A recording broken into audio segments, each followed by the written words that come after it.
Hi everyone. Hi, this is Dia, dog lover, animal lover, and I strongly condemn all orders and all unethical, inhuman activities happening against Indian dogs. The Indian dogs have been suffering since August 2025. I don't believe that making any species suffer so much will give us peace at heart. What's happening to Indian dogs since August 2025 is unbearable and unimaginable. Small puppies have been brutally killed by being burnt alive.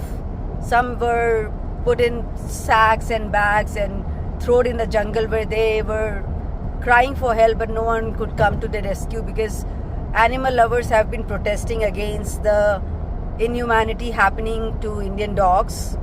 The Prevention of Cruelty 1960 Act protects the domestic dogs as well.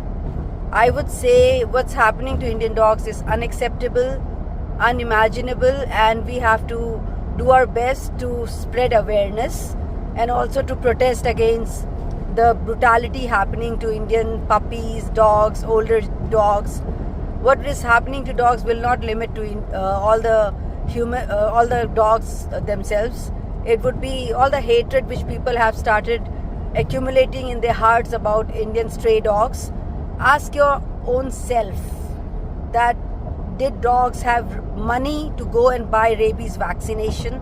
Were they working in the teams and the departments who were responsible for rabies-free India, who were responsible for stray animal management control? Animals are not at fault, and we cannot make them suffer by passing on orders to remove them from the streets, put them in pathetic conditions, shelter homes, where there is no food given, no water, no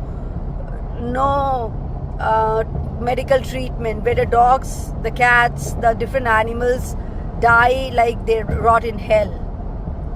Because there has been news where in Ranipur, UP, Uttar Pradesh, there was a shelter home, a Gaushala, where 60 cows were left in open, without food, without water, without any shelter, and crows ate them they had a terrible death. This is not what cows, buffaloes, dogs, cats, all the animals deserve.